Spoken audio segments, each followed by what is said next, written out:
नारद जी, क्या शिव ने यह नहीं कहा था कि दूसरों की बुद्धि से सोचने वाला और दूसरों की नेत्रों से देखने वाला आलोचना का कारण बनता है? ऐसी शिक्षा एक दामाद को अपने ससुर जी को देनी चाहिए थी, जबकि वहां और भी दामाद उपस्थित थे।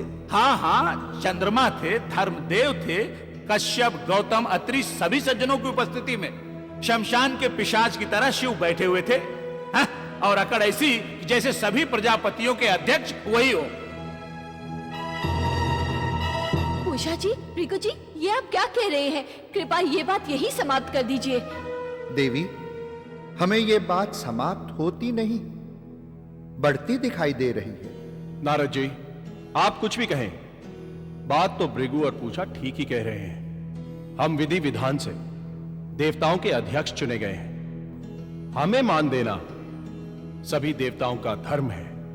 स्वामी, शिव तो भोले हैं, निष्कपट है। यदि उन्होंने कुछ कह दिया तो इसमें बुरा मानने की क्या बात है? असिक्किनी, इसमें बुरा मानने की बात है। हम शिव द्रोही या उनके शत्रु नहीं हैं, परंतु सभा में मर्यादा का पालन तो करना ही चाहिए। हाँ भ्राताश्री, यदि आपको हमारी बात पर विश्वास ना हो तो देवताओं के किसी भी सम्मेलन में जहां शिव हो वहां जाकर उनका व्यवहार देख लीजिएगा। अरे किसी सम्मेलन में क्यों, प्रयाग में आपका महान यज्ञ होने वाला है, उसी में शिव की वास्तविकता को देख लीजिएगा। हाँ हाँ, आपको स्वयं ही पता चल जाएगा कि दूध और पानी में कितना अंतर होता है। यदि शिव दामाद होकर भी आपको सम्मान नहीं देंगे तो फिर दूसरे भी आपकी अनदेखी करेंगे। हाँ भृगु और पूषा जी, बात तो आप दोनों ठीक ही कह रहे हैं। स्वामी, स्वामी रुकिए। भृगु जी, उषा जी, स्वामी। नारद जी, इन्हें रोकिए, लगता है इनकी बुद्धि भ्रमित हो गई है। हे देवी, मुझे लगता है इनके मुख में माता सरस्वती उल्टी बैठ गई, तभी तो इन अवतारी पुरुषों को बुद्धि भ्रम हो गया है। और बुद्धि भ्रम का उपचार तो स्वयं वैदराज धन्वंतरी भी नहीं कर सकते। नारायण नारायण। स्वामी जी, ये बताइए कि दक्षराज जैसे ज्ञानी ध्यानी ने दूसरे के बहकावे में आकर अपने ही दामाद भगवान शिव जी पर संदेह क्यों किया? भक्त, संसार बनाने वाले के भी कैसे रंग बिरंगे खेल होते हैं। जब भी देव, दानव, मानव और किसी को भी पद, प्रतिष्ठा, मान, सम्मान और ऐश्वर्य मिलता है तो उसके हृदय के अंदर छिपा अहंकार एक दिन बाहर दिखलाई पड़ने लगता है। ऐसे इंसान का व्यवहार बदलने लगता है, उसकी बोलचाल की भाषा बदलने लगती है, आसपास का वातावरण बदलने लगता है और फिर वैसे ही लोग उसको अपने जाल में फंसाने लगते हैं और उसके विनाश का द्वार खुल जाता है। भक्तों, तभी तो प्रजापति दक्षराज ने उल्टी पट्टी पढ़ाने वालों की बात मानकर भगवान शिव की परीक्षा लेने के लिए एक यज्ञ का आयोजन किया। भक्तों, प्रजापति दक्षराज जैसे योग्य व्यक्ति ने भगवान शिव की परीक्षा लेने के लिए जो योजना बनाई वो भूल नहीं, मूर्खता है।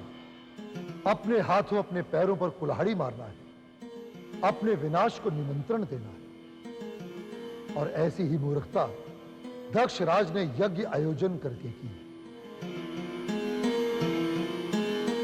हे पूज्यवरो, क्या समाचार है यज्ञ के? किसी बात की कोई कमी तो नहीं? भ्राताश्री, आपके शुभ आयोजन में भला कोई कमी कैसे रह सकती है? आपके सभी दामादों ने सारी व्यवस्था कुशलता पूर्वक संभाल रखी है। जानते हैं, अनुमान से चौगुने अतिथि आपके यज्ञ का पुण्य फल लूटने को पधार चुके हैं। जय हो, हम सब भ्राताओं की जय हो।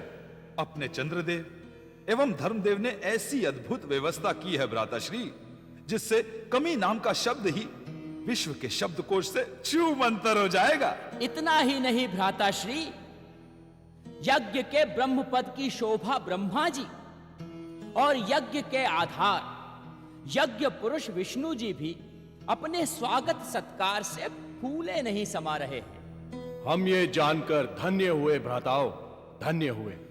बिल्कुल, सभी अतिथि यज्ञ आरंभ होने से पहले आपकी महानता का गुणगान कर रहे हैं। हमारा अनुभव कहता है कि इस समारोह के पश्चात आपकी यश पताका संपूर्ण ब्रह्मांड में युगों युगों तक लहराती रहेगी। इसीलिए हमने भी एक मंगलकारी निर्णय लिया है भ्राताओं।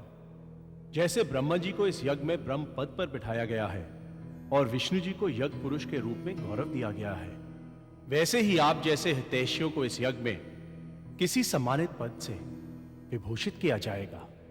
ये तो आपकी महानता है भ्राताश्री।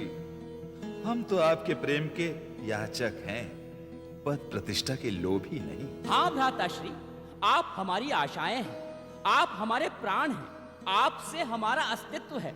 बिना आपके हम सब अधूरे हैं। यही हाल हमारा भी है भ्राताओं, हम भी आप सबके बिना अधूरे हैं। स्वामी, स्वामी, स्वामी, आप सब यहाँ बैठे हैं, वहां ब्रह्मा जी और विष्णु जी पधार चुके हैं। कल्याणी, आप किसी बात की चिंता मत कीजिए। ब्रह्मकुल की परंपरा के अनुसार उनका स्वागत सत्कार हो चुका है। पता है स्वामी, शिव जी भी हमारी पुत्री सती के साथ पधार चुके हैं। क्या आप उनका स्वागत सत्कार नहीं करेंगे? प्रिय सिकनी, शिव के अतिरिक्त और भी महान अतिथि पधार चुके हैं। केवल शिव के आगमन पर इतना उतावलापन दिखाना उचित नहीं है। किंतु स्वामी, शिव तो हमारे जमाई राजा हैं।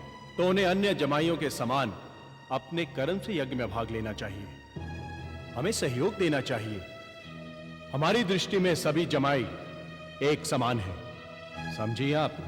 ठीक है स्वामी, आप अपने स्वभाव को मत बदलिए, परंतु मैं अपनी मर्यादा को अवश्य निभाऊंगी। मैं अपने जमाई शिव का भरपूर स्वागत करूंगी।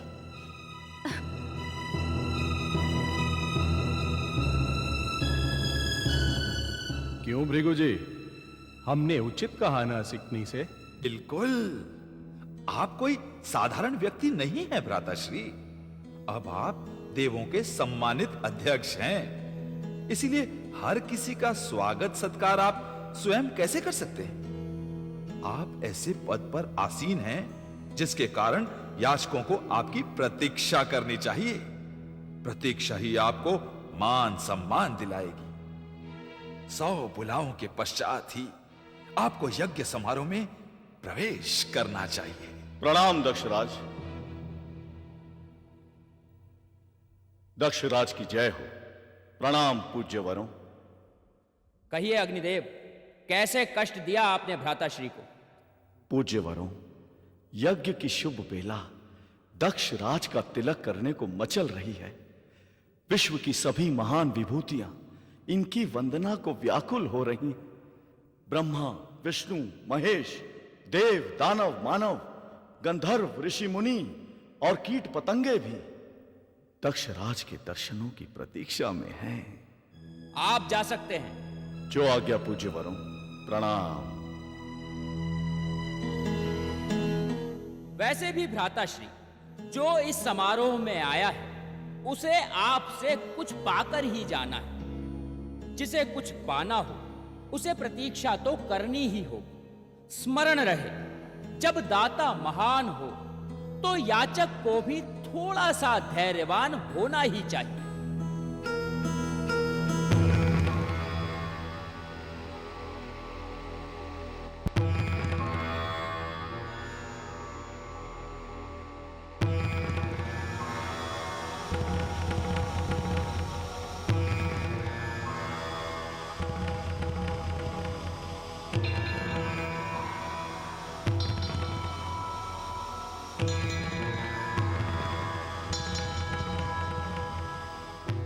नारायण नारायण। हे पिताश्री, हे नारायण, प्रतीक्षा की घड़ियां आशा से अधिक हो गई है ना? स्वामी,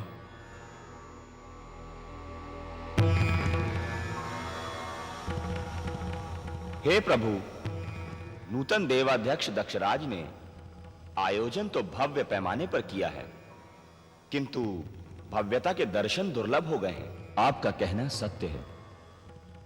दक्षराज ने जब भी हमें किसी आयोजन में निमंत्रित किया है, तब तब उनके स्वागत सत्कार के आचरण की सभी ने भूरी भूरी प्रशंसा की है।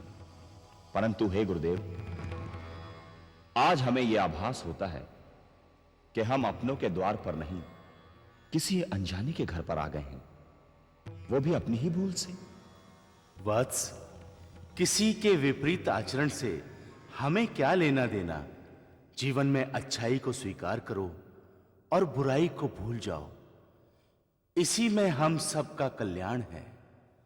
परंतु गुरुदेव, सभी माननीय अतिथियों को आमंत्रित कर उन्हें इस तरह प्रतीक्षा करवाना, दक्षराज के इस नकारात्मक व्यवहार को देखकर मुझे उनके रंग ढंग पर घोर आश्चर्य हो रहा है।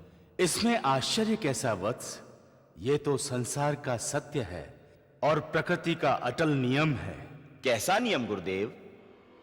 यही कि सोमरस उसे पीने वाले को कुछ समय के लिए उद्दंड और अभद्र बना देता है, परंतु सत्ता का रस सत्ताधारी को सदा के लिए नायक से खलनायक बना देता है।